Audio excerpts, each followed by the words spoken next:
संजीवनी talks episode 40। Dehydration के छुपे संकेत, शरीर क्या कह रहा है।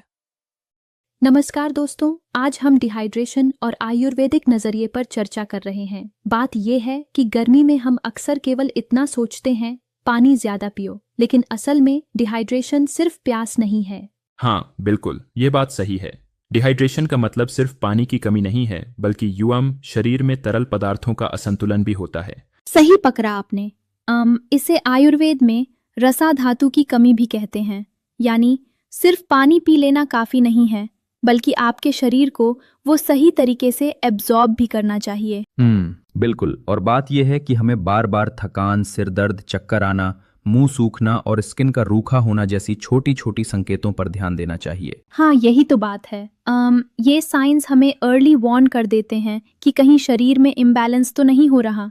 अक्सर लोग इसे नजरअंदाज कर देते हैं, पर वास्तव में ये बॉडी के अर्ली वार्निंग सिग्नल्स हैं। मुझे ऐसा लगता है कि बहुत से लोग प्यास लगने को ही डिहाइड्रेशन समझ लेते हैं, लेकिन असल में ये सारी छोटी छोटी चीजें मिलकर हमें सचेत करती हैं। यस, सही बात है। यानी प्रिवेंशन सबसे महत्वपूर्ण है। उदाहरण के तौर पर सिर्फ पानी पीना ही काफी नहीं, बल्कि फ्लूइड्स के लिए नारियल पानी, छाछ, नींबू पानी जैसे ऑल्टरनेटिव्स भी लेने चाहिए। लेकिन डॉक्टर ने कहा कि सिर्फ फ्लूइड्स लेने से काम नहीं चलेगा, क्योंकि एब्जॉर्प्शन भी एक अहम बात है। बिल्कुल, अगर शरीर सही तरीके से उन फ्लूइड्स को एब्जॉर्ब नहीं कर पाता तो इवेंचुअली डिहाइड्रेशन के प्रभाव बढ़ सकते हैं। इसे आयुर्वेद में रसा धातु की कमी बोलते हैं। और साथ ही कूलिंग फूड्स का भी महत्व है, जैसे खीरा, तरबूज, दही, जो शरीर को ताजगी देते हैं और पित्त व वात के इम्बैलेंस को कम करते हैं। हाँ, एग्जैक्टली। शरीर का पूरा बैलेंस मेंटेन करना जरूरी है, न केवल पानी पीना।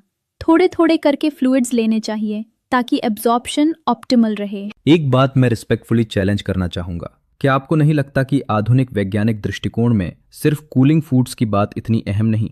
कई बार तो कड़ी ग्लाइसेमिक फूड्स भी हाइड्रेशन में मदद करती हैं। अच्छा प्रश्न है, लेकिन डॉक्टर, आयुर्वेद का मानना है कि ये कूलिंग फूड्स शरीर के वात पित्त के संतुलन को बेहतर बनाते हैं, जिससे ओवरऑल हाइड्रेशन में सहारा मिलता है। आधुनिक विज्ञान भी इस बात को स्वीकार करता है कि प्रॉपर इलेक्ट्रोलाइट्स और न्यूट्रिएंट्स जरूरी हैं।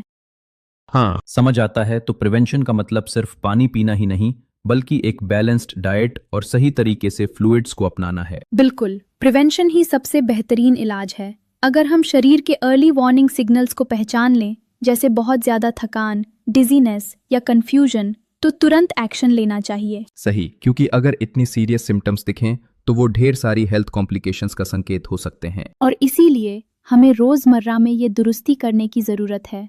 फ्लूइड्स का ग्रेजुअल सेवन, कैफीन से बचना और प्राकृतिक कूलिंग ड्रिंक्स लेना। यस, बिल्कुल। मुझे लगता है ये बातचीत लिसनर्स के लिए बहुत एनलाइटनिंग होगी, क्योंकि ये सही समय पर प्रिवेंटिव मेजर्स लेने की अहमियत बताती है। ठीक कहा।